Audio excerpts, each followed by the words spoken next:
जय गुरु जी संगत जी। गुरु जी के श्री चरणों में कोटि कोटि प्रणाम। संगत जी, मेरा आज का शुक्राना सत्संग है कि गुरु जी हमारे मन की हर बात का आंसर हमें देते हैं।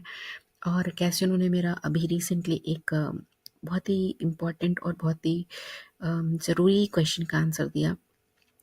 एक्चुअली मैं काफ़ी मेरा जो कनेक्शन गुरु जी के साथ है वो मैसेजेस के थ्रू है और लाइक मंत्र जाप के थ्रू है। मुझे जो ऐसा लगता है कि गुरु जी मेरे से जो बात करते हैं वो मैसेजेस के थ्रू करते हैं। वो कहीं से भी आते हैं, मीडियम कुछ भी होता है, मगर मुझे मेरे क्वेश्चंस के आंसर्स मिल जाते हैं। तो मैंने एक दिन ऐसी ही कोशिश मतलब मैं जब सत्संग सुनती हूँ पुरानी संगत के, तो मुझे ऐसा आभास हुआ कि उनको गुरु जी की बातें सुनाई देती हैं कान में। तो लिटरली आवाज़ सुनाई देती है। तो मैंने कहा कि गुरुजी प्लीज़ आप मुझसे भी बात करो। मेरी भी मन में इच्छा हुई। तो मैं ऐसा मतलब पिछले 3-4 दिन से ऐसा मतलब सोच रही हूँ नॉन स्टॉप कि गुरुजी आप मुझसे भी बात करो, मुझसे भी बात करो, ऐसा करके। तो आज गुरुजी मुझे सत्संग सुनवाते हैं और उसमें कहते हैं, पता चलता है कि जो आंटी हैं, जो उनका नाम है गुरुजी ने बड़े प्रेम से चैंटिंग आंटी रखा था। तो उन आंटी से गुरुजी बात करते थे, मगर उनके जो हस्बैंड अंकल थे उनसे बात नहीं करते थे। तो आंटी को मतलब अंकल को लगा, मतलब जब थोड़ा समय बीत गया तो अंकल को लगा कि मुझसे तो बात ही नहीं करते हैं। तो क्या हुआ कि आंटी को तो अंकल ने कहा कि भाई मैं तो नहीं जाऊँगा, मतलब मैं थोड़ा-सा ना उनको मन हो गया कि मैं नहीं जाऊँगा ऐसे करके। तो आंटी ने कहा कि भाई अगर हस्बैंड अंकल नहीं आएँगे तो मैं कैसे जाऊँगी?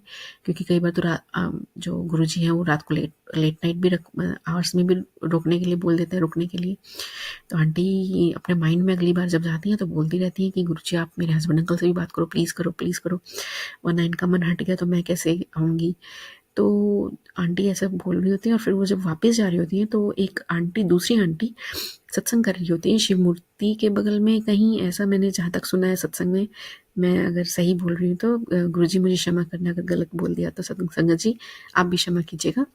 तो वहाँ पर कहीं आंटी सत्संग कर रही होती है, कोई दूसरी आंटी दूसरों को बता रही होती है कि गुरुजी जिनसे बात करते हैं ना तो वो कन्फ्यूज्ड सोल्स होती हैं और जिनसे नहीं करते हैं वो प्योर सोल्स होती हैं।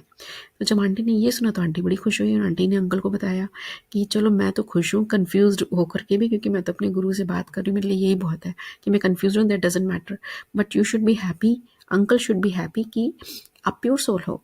तो मतलब बुरा मानने वाली बात नहीं है। तो जब मुझे ये पता चला तो मुझे मेरे क्वेश्चन का आंसर मिला कि मैं गुरुजी से बार-बार बोल रही थी पिछले 3-4 दिन से कि गुरुजी आप मुझसे बात करो, मुझसे बात करो। ये मैसेजेस के थ्रू हमारा, मुझे लगता है कि मैं कई बार क्रैक भी नहीं कर पाती हूँ, टाइम लग जाता है समझने में। तो बेटर है कि आप डायरेक्ट मुझे मेरे कान में ही बता दो ना, है ना? तो बट अब समझ में आ गया है कि गुरुजी ने क्या बोला। तो कोटि-कोटि शुक्राना गुरुजी। अ, आप हमारे हर क्वेश्चन का आंसर दे देते हो, परेशान नहीं होने देते, और ये हम ही बेवकूफ़ हैं जो समझ नहीं पाते। ख़ास करके मैं अपनी बात करूँ तो मैं जल्दी से डिकोड नहीं कर पाती मैसेजेस को। और जब तक गुरुजी 2-3 बार मुझे एक ही चीज़ को ना बता दें अलग-अलग मीडियम से। तो शुक्राना गुरुजी, सदा साथ रहिएगा प्रभु, अ, और अपने चरणों में हमें रखिएगा। जो भी जाने-अनजाने में भूलें हो जाती हैं उसके लिए क्षमा कीजिएगा और सब पर अपनी कृपा बनाए रखिएगा। कोटि-कोटि शुक्राना। जय गुरुजी, शुक्राना गुरुजी।